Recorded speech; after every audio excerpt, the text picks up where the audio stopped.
Have you ever noticed how exhausting it becomes when you spend your entire day performing for an audience that doesn't even exist? When you catch yourself rehearsing conversations in your head, editing your thoughts before you speak them, measuring every action against some invisible standard of what others might think. You walk through life as if you're constantly being watched, judged, evaluated. But here's the thing that will shake you to your core. Most of the time, nobody is even paying attention. They're too busy performing their own desperate dance for approval. You've been trained since childhood to seek validation from others, to be the good child, the agreeable friend, the accommodating employee. You've learned to read faces, to adjust your personality based on who's in the room, to sacrifice your authentic voice for the comfort of being accepted. But what if I told you that this very need for approval is the prison that keeps you small, predictable, and ultimately forgettable? Carl Jung saw through this charade decades before our modern world turned validation seeking into an art form. He understood that beneath our polished personas lies a truth so raw, so powerful, that most people spend their entire lives running from it. Jung didn't write psychology textbooks for academics. He wrote a roadmap for those brave enough to stop living as servants to others' opinions and start living as masters of their own existence. This isn't about becoming cold or indifferent. This isn't about burning bridges or declaring war on society. This is about something far more dangerous: discovering who you actually are when you strip away all the masks, all the performances, all the desperate attempts to be loved by people who don't even know the real you. And that discovery, that radical awakening, terrifies the world around you because it exposes how little most people actually know themselves. Jung called this process individuation, but don't let the academic term fool you. This is warfare. It's a battle against everything that has conditioned you to seek permission for your own thoughts, your own feelings, your own way of moving through the world. It's about killing the part of you that asks, will they still like me if I say this? And replacing it with something infinitely more powerful. Is this true to who I am? But here's where it gets uncomfortable. When you stop chasing approval, you don't just change your relationship with others, you change your relationship with yourself. You begin to see how much energy you've been wasting on theatrical performances. How much of your life has been spent as an actor in someone else's play rather than the author of your own story. And that recognition, that brutal honesty, is where your freedom begins. The people around you will feel this shift before you even announce it. They'll sense that something fundamental has changed, the way you hold yourself differently, the way you no longer rush to fill uncomfortable silences, the way you stop explaining yourself to people who never deserved an explanation in the first place. And many of them will not like it, because your liberation forces them to confront their own captivity. Jung understood that most people live in what he called the collective unconscious, a shared pool of inherited patterns and behaviors that keep us safely mediocre. It's comfortable there, predictable. You know exactly what's expected of you, and you deliver it without question. But comfort is the enemy of growth, and safety is often just another word for spiritual death. The moment you step outside these inherited patterns, you become dangerous. Not because you're harmful, but because you represent possibility. You represent what others could become if they had the courage to face themselves. This is why approval seeking is so insidious. It doesn't just keep you small, it keeps you trapped in patterns that were never yours to begin with. You end up living someone else's version of a good life, following someone else's definition of success, chasing someone else's idea of happiness. And at the end of it all, you wake up one day and realize you've been living as a stranger to yourself. The path Jung mapped out isn't for everyone. It requires you to sit with discomfort, to face parts of yourself that you've been avoiding, to accept that not everyone will understand your choices, and that's not your problem to solve. It demands that you stop seeking external validation and start trusting your own inner compass, even when that compass points toward territories that others find threatening. But here's what Jung discovered, and what you'll discover if you have the courage to follow this path. When you stop needing approval from others, you start receiving something far more valuable: respect. Not the shallow kind that comes from people-pleasing, but the deep respect that comes from being authentically yourself in a world full of performers. People may not always like what you have to say, but they'll respect the fact that you have the strength to say it. And more importantly, you'll start respecting yourself. You'll stop betraying your own values for the comfort of fitting in. You'll stop apologizing for taking up space in the world. You'll stop shrinking yourself to make others feel bigger. Because you'll finally understand that your authenticity is not something to be negotiated. It's something to be honored. The 5 rules Jung laid out for radical freedom aren't suggestions. They're not gentle guidelines for people who want to feel a little more confident. They're brutal truths for those who are tired of living as prisoners to others' expectations. They're for people who are ready to burn down the false self they've constructed and build something real from the ashes. These rules will cost you relationships that were built on your willingness to be small. They'll cost you opportunities that required you to betray yourself. They'll cost you the comfortable illusion that everyone can like you if you just try hard enough. But in exchange, you'll gain something that no amount of approval can give you: the unshakable knowledge that you belong to yourself. Jung saw that most people die without ever meeting their true self. They spend decades perfecting their persona, their public mask, while the authentic person beneath remains buried, unexpressed, unknown, even to themselves. But there's another way, a path that leads not to the approval of others, but to something infinitely more valuable: approval of yourself. Not the narcissistic kind that needs constant external validation, but the quiet confidence that comes from knowing who you are and refusing to apologize for it. The world doesn't need another people pleaser. It doesn't need another person who says what everyone wants to hear. What the world desperately needs is people who have the courage to be themselves, completely and without apology. People who have stopped performing and started living. People who understand that their worth isn't determined by how much others approve of them, but by how authentically they show up in the world. This is where Jung's first rule becomes not just a concept, but a way of life. Because once you understand the true cost of seeking approval, once you see how much of yourself you've been sacrificing on that altar, you'll never want to go back. You'll understand that freedom isn't something you achieve by getting everyone to like you. It's something you claim by deciding that your own opinion of yourself matters more than anyone else's. The first rule Jung laid out is perhaps the most terrifying for those who have built their entire identity around being liked. You must face your shadow. Not the comfortable version of self-awareness that comes from reading inspirational quotes, but the brutal confrontation with the parts of yourself you've been hiding, denying, rejecting. The shadow contains everything you've deemed unacceptable about yourself, everything you've pushed down to maintain your image of being good, nice, appropriate. Most people spend their lives running from their shadow, projecting it onto others, blaming external circumstances for their internal chaos. But Jung understood that until you face what you've been hiding from yourself, you'll remain a slave to it. You'll keep seeking approval because you're terrified that others will discover what you already know but refuse to acknowledge, that you're not as perfect as you pretend to be. The shadow isn't just your flaws or your mistakes. It's your unexpressed potential, your buried anger, your unspoken truths, your authentic desires that don't fit the mold others have created for you. When you refuse to face your shadow, you give it power over you. It controls you through shame, through fear, through the constant need to prove that you're not what you secretly believe yourself to be. But here's the paradox that Jung discovered. The moment you stop running from your shadow and start integrating it, you become infinitely more powerful. Not because you embrace your darkness, but because you stop being controlled by the fear of it. You no longer need others to validate your goodness because you've made peace with your complexity. You no longer need approval because you've stopped rejecting parts of yourself. This integration isn't about becoming a worse person. It's about becoming a complete person. Someone who can acknowledge their capacity for anger without being consumed by it.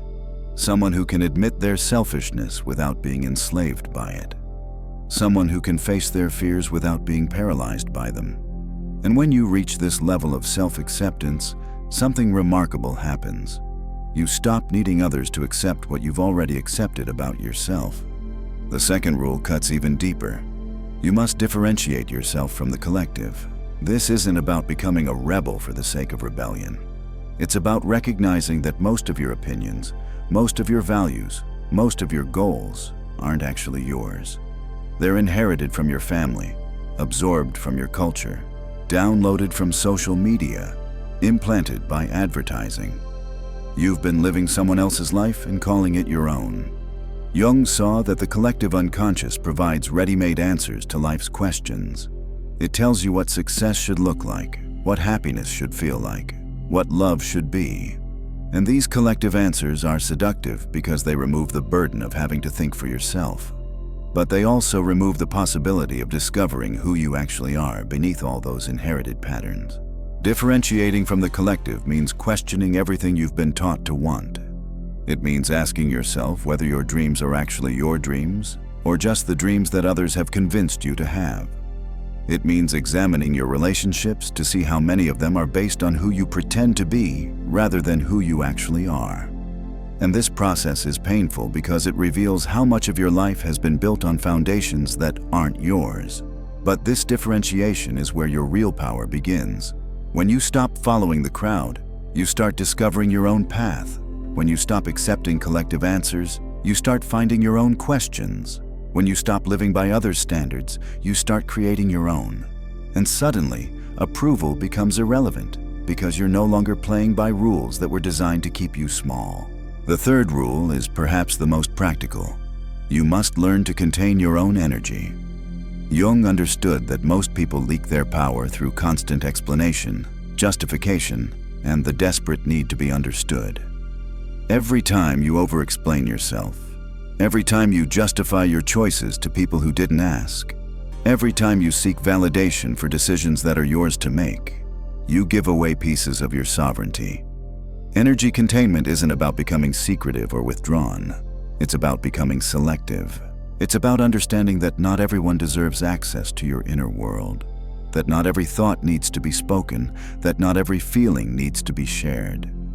It's about developing the strength to hold your own counsel, to trust your own judgment, to move through the world without constantly seeking external confirmation. When you contain your energy, you become magnetic rather than needy. People start coming to you instead of you chasing after them. Your presence becomes powerful because it's not scattered across 100 different attempts to be liked. You become someone who commands respect not by demanding it, but by respecting yourself enough to stop giving your power away to anyone who will take it. The fourth rule challenges everything modern culture teaches about relationships.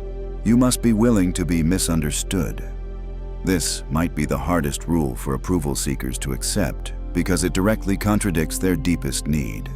But Jung knew that the moment you make being understood more important than being authentic, you've already lost yourself. Being misunderstood isn't a failure. It's a sign that you're living beyond the boundaries of what others can easily categorize. It means you've become complex enough, authentic enough, original enough that people can't immediately put you in a box. And while this can be lonely, it's also liberating. Because when you stop needing to be understood, you stop contorting yourself to fit other people's limited comprehension.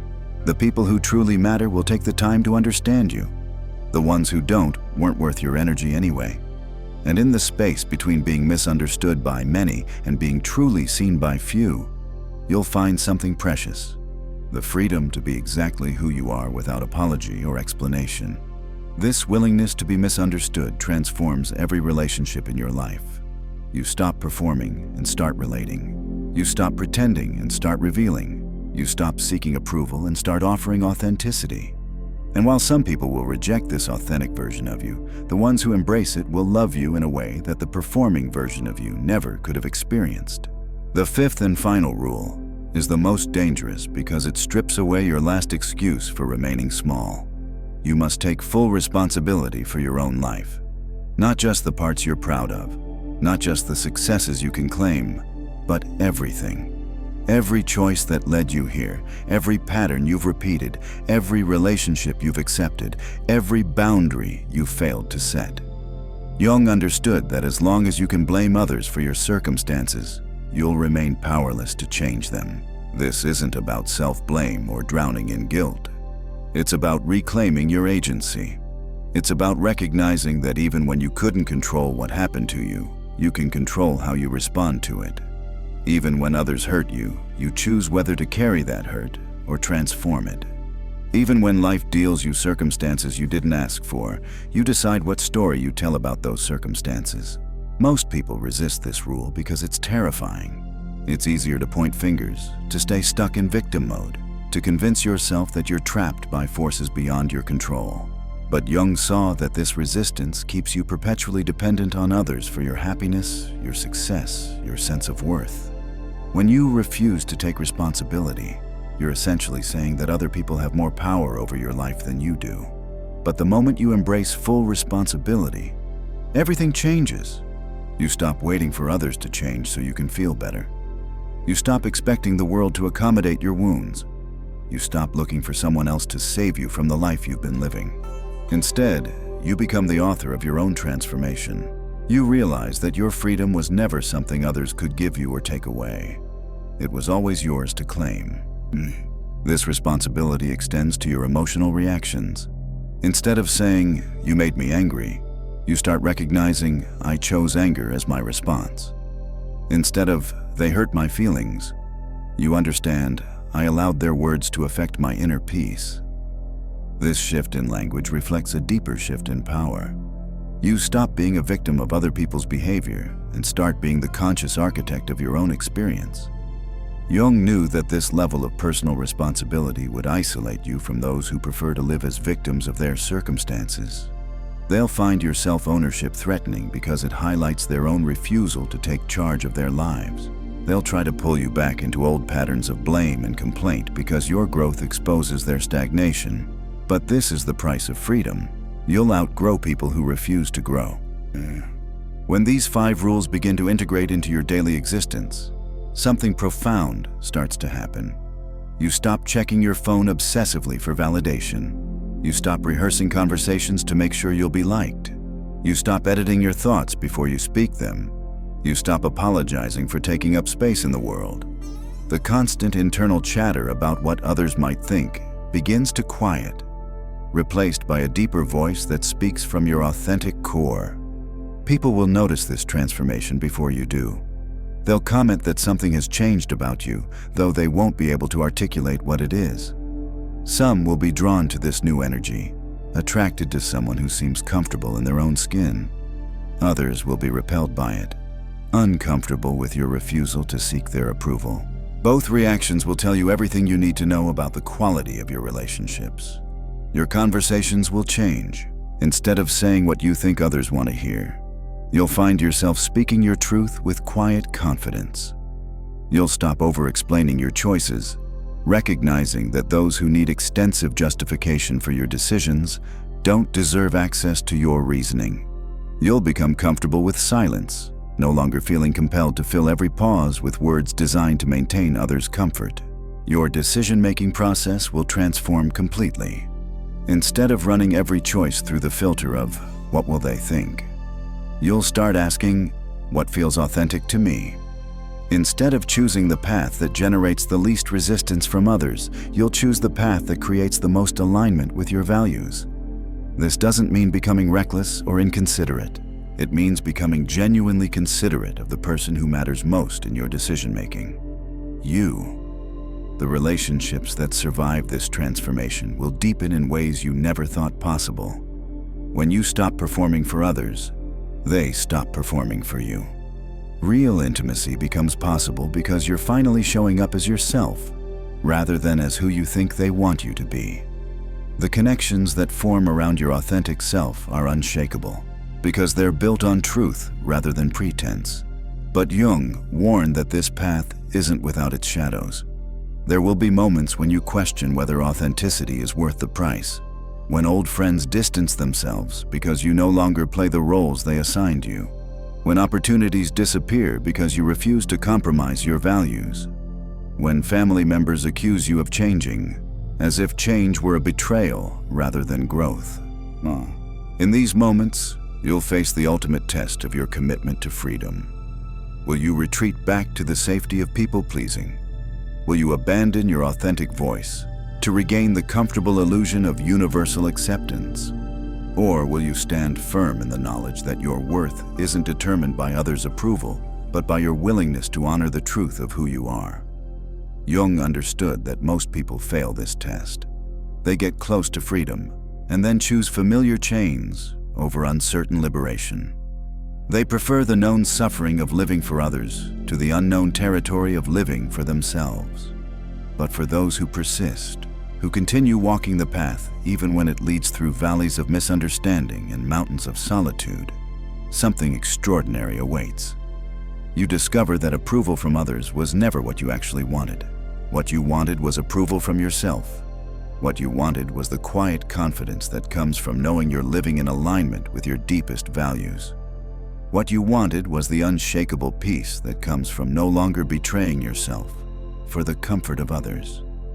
These 5 rules aren't a destination you arrive at once and stay forever. They're a daily practice, a constant choosing of authenticity over approval, of truth over comfort, of yourself over the crowd. Every morning you wake up, you'll face the same choice. Will you perform for an audience that doesn't matter, or will you live from the center of who you truly are? The world will always try to pull you back into the dance of validation seeking. But now you know the steps to a different dance entirely.